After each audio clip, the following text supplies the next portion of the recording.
Hello everyone, welcome to back my channel. I hope everyone is having a wonderful day. Before starting the video, please go ahead and hit the subscribe button and give this video a thumbs up. Solo Sikoa and Jacob Fatu are trying to re-establish the new Bloodline's position on SmackDown. As United States Champion, it seems as though the Samoan Werewolf has taken over the helm from Sikoa. However, could the latter be working against Fatu along with a 7-time WWE Champion? The answer to this question is quite possibly yes, especially when considering that the former 3-time world champion, in addition to runs with the Intercontinental title, NXT Championship, and tag titles, in question is Drew McIntyre. Now, the Scottish Warrior isn't the biggest fan of the Bloodline, but recently, it seems like he might be colluding with Solo Sikoa. It all started last week when Solo Sikoa's timely interference nearly handed Drew McIntyre the win. Unfortunately, Damian Priest got in the way, leading to a disqualification. This week, once again, there was a hint suggesting that the two might be working together. Fans may have noticed that during a segment backstage, Sikoa was insisting that only McIntyre should be given a shot at Fatu's US title.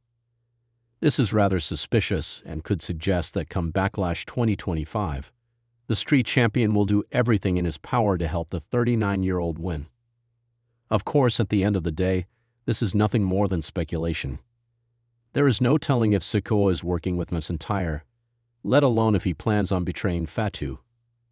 As mentioned earlier, Solo Sikoa and Jacob Fatu had a segment backstage alongside SmackDown GM Nick Aldis.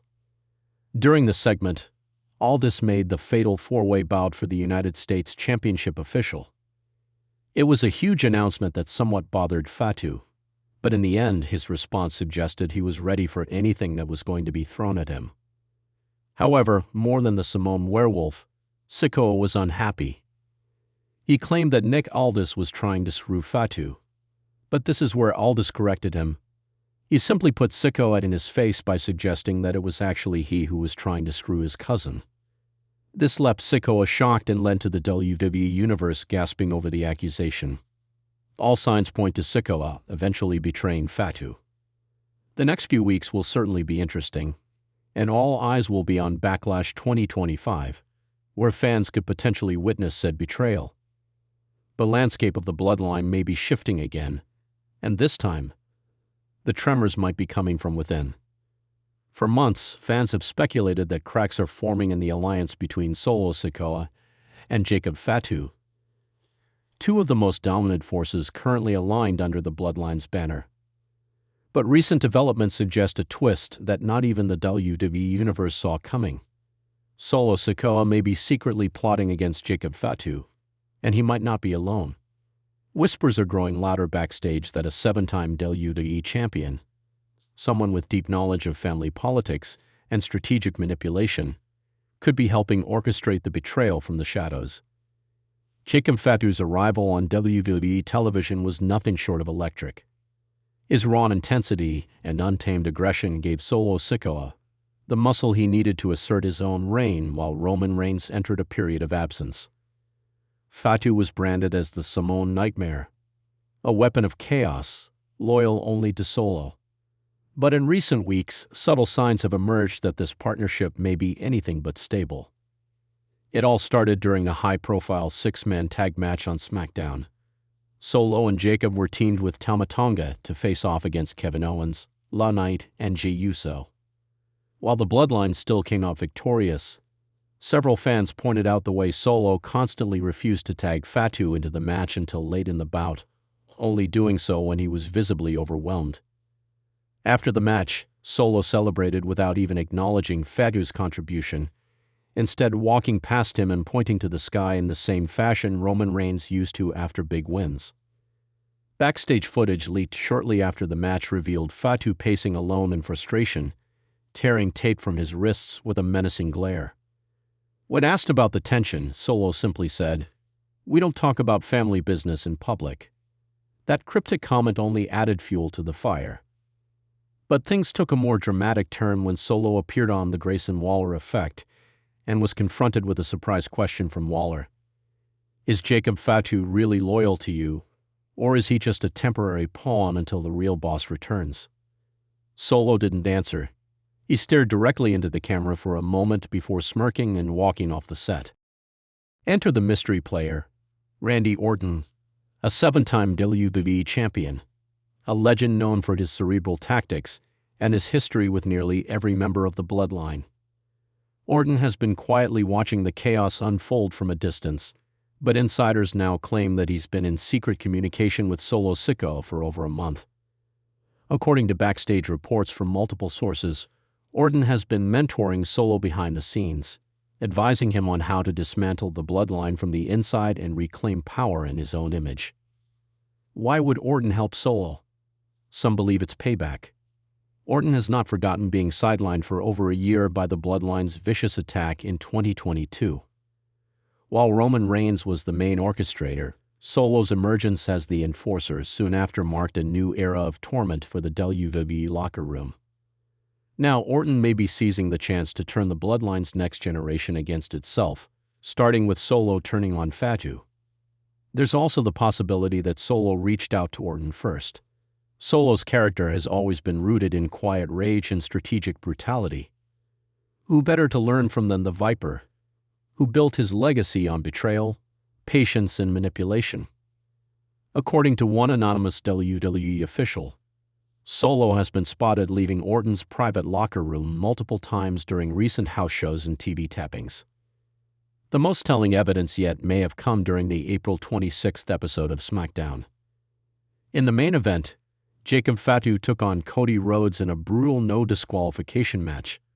Solo was expected to accompany Fatu to the ring, but he never showed. Instead, during the match's climax, a hooded figure at ringside, believed to be Orton in disguise, slid a chair to Cody, allowing him to deliver a cross Rhodes onto the steel for the win. After the match, the lights dimmed briefly and a pre-recorded promo from Solo aired on the Titantron, simply stating, "This is how the legacy ends." The WWE Universe exploded with speculation. Was Solo targeting Fatu by allowing Cody to win? Was Orton the hooded figure? And if so, what's next for this dangerous alliance? Another clue might lie in Solo Sikoa's evolving demeanor. Since WrestleMania 41, his promos have become colder, more deliberate. He has stopped referencing the tribal chief. Instead, he speaks of a new beginning and the true order. When asked who that order includes, Solo cryptically responded, "You'll see when he strikes." Many are now convinced that he refers to Randy Orton. Jacob Fatu, for his part, appears increasingly paranoid. He's been more aggressive during tag matches, often shoving Solo into the ring to take punishment first, and at one point even refused a tag from Tama Tonga entirely. In a recent backstage segment, Fatu confronted Paul Heyman, asking, "Who gave Solo his orders now?" Heyman, visibly rattled, offered no answer, just a haunting silence. WWE Hall of Famer Booker T weighed in during his podcast, saying, "This has Randy Orton's fingerprints all over it. Solo's too smart to go full war without a general. Orton's that general, and I wouldn't be surprised if we see this blow up at SummerSlam." If this storyline holds true, it could be one of WWE's most psychologically intense feuds in recent history. Solo Sikoa, the Silent Storm, could be dismantling his own faction not just out of ambition, but guided by the influence of a vengeful, calculating legend. The eventual showdown between Solo and Jacob Fatu could headline a pay-per-view, with Orton pulling the strings from the shadows, or even stepping into the ring himself to enforce the plan. The tension is reaching a boiling point. WWE has not officially acknowledged the rumors, but with Orton reportedly scheduled to appear on the next episode of SmackDown, the pieces may soon fall into place. Will he address his involvement with Solo? Or will he strike again from the shadows, pushing the bloodline civil war into a new era of destruction? And where does Roman Reigns fit into all this? The tribal chief has remained silent since WrestleMania 41, but insiders say he's watching the situation closely. Some believe Reigns is furious with Solo for going rogue, while others suggest Roman might be silently pleased that Solo is testing his leadership capabilities. Either way, if Solo betrays Fatu with Orton's help, it may be only a matter of time before Roman is forced to return, to restore order or destroy what remains. The WWE Universe should prepare for war. A war not just of physical dominance, but of strategic betrayal, mind games, and legacy. Solo Sikoa is no longer just the enforcer. He may soon become the architect of destruction, with Randy Orton's venom coursing through his veins. Stay tuned. Thanks for watching this video, and please subscribe our WWE official YouTube channel for more update news.